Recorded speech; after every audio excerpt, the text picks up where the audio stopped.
नमस्कार। आप सबों का बहुत बहुत स्वागत है। अब बिहारी इन अमेरिका के इस नए एपिसोड में हमें मंतोष कुमार और इसकी रिकॉर्डिंग आज हम अपने सैन फ्रांसिस्को बे एरिया स्थित आवास में फ्राइडे मॉर्निंग में कर रहे हैं। बहुत ही खुशनुमा दिन है और ये और भी खुशनुमा हो गया है क्योंकि कल जब जन सुराज की पहली सूची आई उम्मीदवारों की, तो उसमें हमारे गुरु और प्रसिद्ध गणितज्ञ डॉक्टर केसी सिन्हा का भी नाम था, जो कुम्हरार जो पटना के अंतर्गत आता है वहां से विधानसभा का चुनाव लड़ेंगे।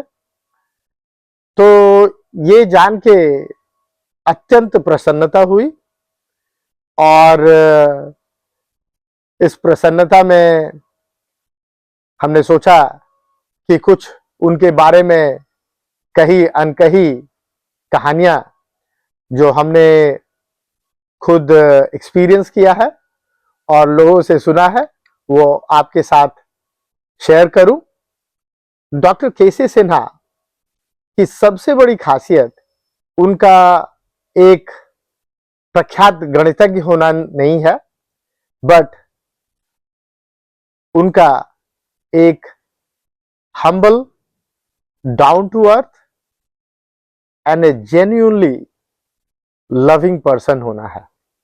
इसकी कहानी तो मैं थोड़ी देर में बताऊंगा, लेकिन सबसे पहले उनका एक संक्षिप्त परिचय हम सुनाना चाहेंगे और बाद में कभी मौका मिलेगा तो सर अगर चुनाव प्रचार में बहुत बिजी नहीं रहेंगे तो हम चाहेंगे कि उनसे एक साक्षात्कार भी किया जाए जिसमें बिहार के शिक्षा से जुड़े सारे मुद्दों पर उनकी राय जानी जाए और खासकर उच्च शिक्षा जो हमेशा से मेरा प्रिय विषय रहा है उसमें वो कैसे सुधार लाना चाहेंगे बिहार में। हालांकि डॉक्टर केसी सिन्हा से बिहार का हर एक बच्चा बच्चा परिचित है। ऐसा कोई शख्स नहीं है पिछले 40-45 सालों में बिहार से निकला हो और वो प्रोफेसर केसी सिन्हा से अनभिज्ञ रहा हो। तो सर के बारे में जो उनकी शिक्षा दीक्षा के बारे में जो छोटी जानकारी मुझे मालूम है कि उन्होंने अपनी आरंभिक शिक्षा के बाद 11th और 12th, उस समय तो प्री यूनिवर्सिटी होता था, पटना साइंस कॉलेज से किया। उसके बाद वो वहां से बीएससी और एमएससी भी वहीं से किए और he is one of those great students of Patna Science College who got gold medal in both bachelor's and masters। और जैसा उन्होंने मुझसे शेयर किया एक बार कि उस समय ऐसा होता था कि अगर आपने वहां एमएससी में टॉप किया है पटना यूनिवर्सिटी में तो आपको तुरंत ही नियुक्ति पत्र मिल जाता था पटना साइंस कॉलेज में पढ़ाने के लिए। समझिए उस समय रिक्रूटमेंट की कितनी अच्छी पद्धति थी कि इससे पहले कि लड़का टॉप करने के बाद किसी और क्षेत्र के बारे में सोचे, कॉम्पिटिटिव एग्जाम्स के बारे में सोचे, क्योंकि ऐसे लोग जो अपने क्षेत्र के टॉपर रहे हैं, गोल्ड मेडलिस्ट रहे हैं, उनके लिए कोई एग्जाम पास करना बड़ी चीज नहीं होती है। तो उससे बचाने के लिए पटना यूनिवर्सिटी का जो एडमिनिस्ट्रेशन था वो इनको दूसरे ही दिन नियुक्ति पत्र थमा देता था और कहता था कि अब आप प्रोफेसर की ट्रेनिंग के लिए तैयार हो जाइए, लेक्चरर की ट्रेनिंग के लिए तैयार हो जाइए। तो वैसे ही इनको वहां तुरंत ही नियुक्ति पत्र मिल गया और पटना साइंस कॉलेज में लेक्चरर हो गए। अब ये समझ लीजिए कि ये टॉपर थे।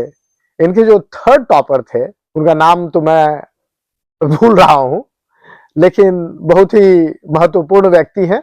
वो अभी तमिलनाडु के गवर्नर हैं, उससे पहले वो आईपीएस रहे। तो ऐसी ऐसी शख्सियत तो बिहार में हैं जिन्होंने शिक्षा को चुना क्योंकि वो उनका पैशन था, वो उनका फर्स्ट लव था। और लोगों को बड़ा आश्चर्य होता है जब लोग केसी सिन्हा को देखते हैं। लोग पूछते हैं कि अरे केसी सिन्हा तो हम लोगों को पढ़ाए हुए थे, अब उनका उम्र कितना होगा। तो हमारा एक छोटा सा व्हाट्सएप ग्रुप है साइंस कॉलेज के अपने बैचमेट्स का, तो उसमें कोई बताता है कि 80 होंगे, तो कोई 75। लोगों को ये जान के बड़ा आश्चर्य हुआ कि वो मात्र 71 साल के हैं और 71 साल में उन्होंने 70 से ज्यादा किताबें लिखी हैं। उनकी पहली किताब जो मैथमेटिक्स में लिखी गई थी वो मात्र 28 साल की उम्र में। केसी सिन्हा सर एक चाइल्ड प्रोडिजी भी थे और अगर सही मायनों में कहिए तो सरस्वती के वो सच्चे आराधक रहे हैं। इनके बारे में और बताते हैं।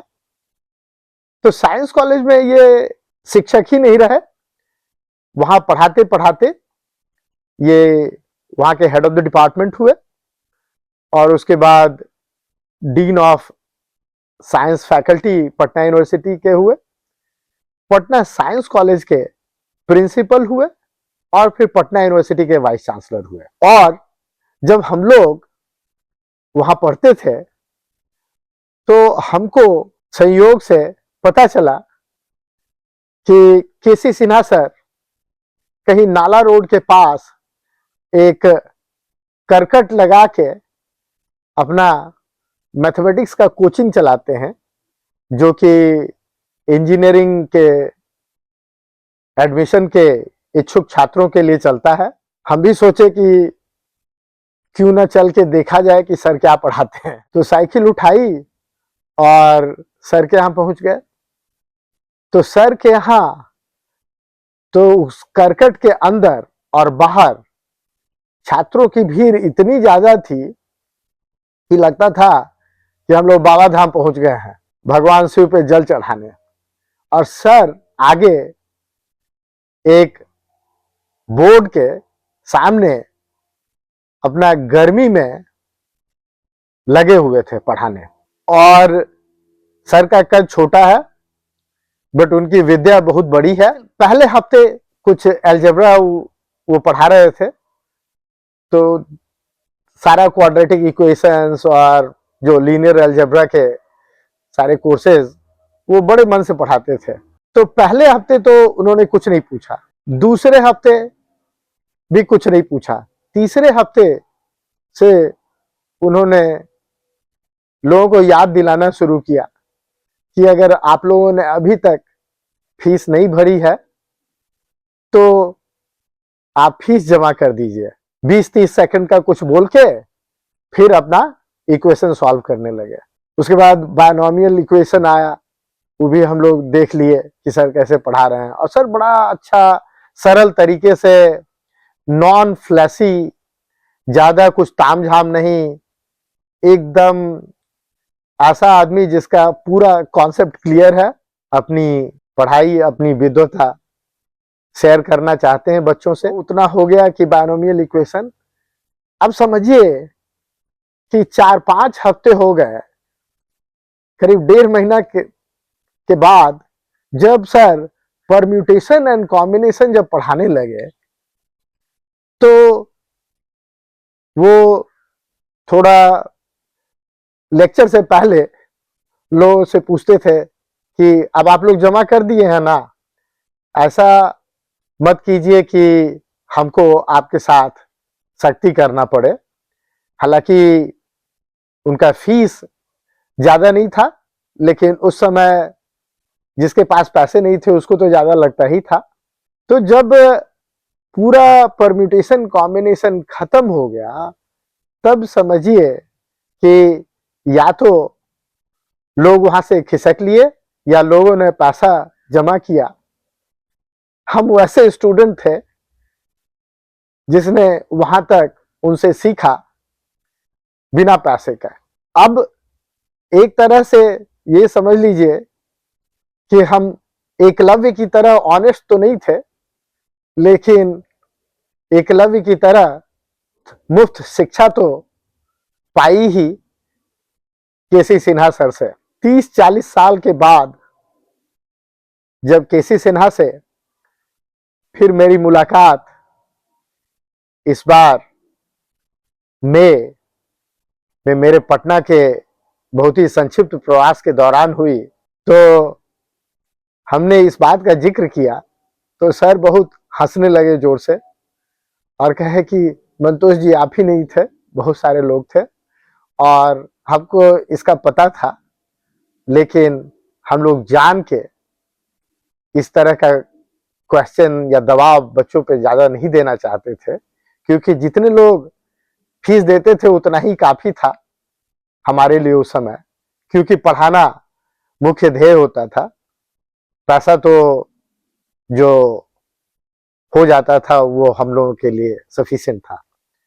तो समझिए कि आज के व्यावसायिक शिक्षा के दौर पे जहां पे आप किसी कोचिंग में जाते हैं तो बिना पहले आपसे पैसा लिए हुए, अब मैं 2-4 अपवादों को छोड़ दूं, सुपर 30 वगैरह को, तो बिना पैसा पहले थमाए हुए आपको हॉल में घुसने भी नहीं दिया जाएगा। जब केसी सिन्हा के बारे में हम सोचते हैं तो हमारे मन में आता है महाभारत का वो परिदृश्य जब द्रोण ने अपने भील शिष्य से केवल इस बात के लिए उसका अंगूठा कटवा लिया था कि वो उनके प्रिय शिष्य अर्जुन से बड़ा धनुर्धर दुनिया में विख्यात ना हो। उस महाभारत के उदाहरण से जब आप तुलना करते हैं हमारे प्रिय गुरु केसी सिन्हा साहब का, तो ये तो गुरु द्रोण से भी आगे थे और इन्होंने हमारे जैसे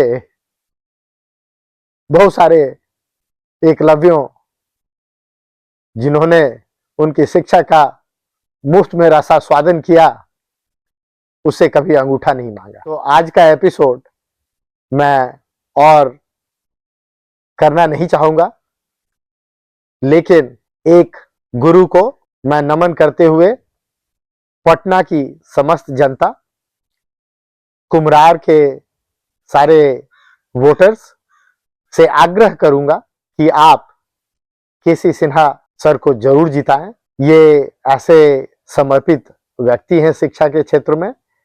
जब ये आएंगे बिहार में, अगर भगवान ऐसा करे वो दिन आए जब जन सुराज की सरकार बने और ये हमारे शिक्षा मंत्री बने, तो बिहार में elementary education, secondary education and higher education, इन सारे ब्रांचेस ऑफ एजुकेशन में एक्सेलेंस आएगा और बिहार 2-3 क्षेत्रों को समग्र करके शिक्षा, स्वास्थ्य और कृषि, इन तीनों को जोड़ के एक ऐसी शिक्षा व्यवस्था बने। हाँ, उसमें तकनीकी क्षेत्र को भी हम लोग इंक्लूड कर लें, because science and technology, specially the emerging technology which is going to impact all facets of our lives, we cannot leave that alone।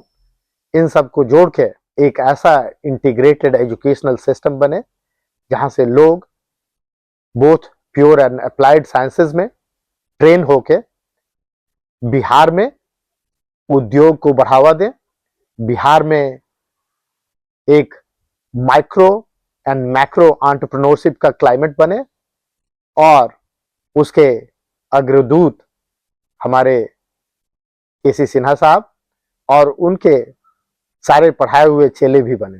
तो आज इस गुरु को नमन करते हुए मेरे दिमाग में कुछ दिनकर जी की पंक्तियां आती है।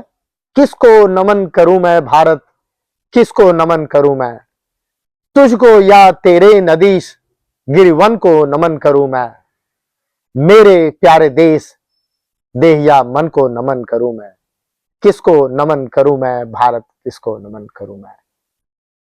बहुत सारे गुरु रहे हैं, लेकिन आज ये गुरु बिहार की अवस्था से दुखी होके मैदान में आए हैं। इनको आप लोग सहयोग करें और बिहार को आगे बढ़ाने में इनकी भूमिका सुनिश्चित करने के लिए अपना वोट इनको जरूर दें। बहुत बहुत धन्यवाद। नमस्कार। Bye bye. We'll see you again in another episode.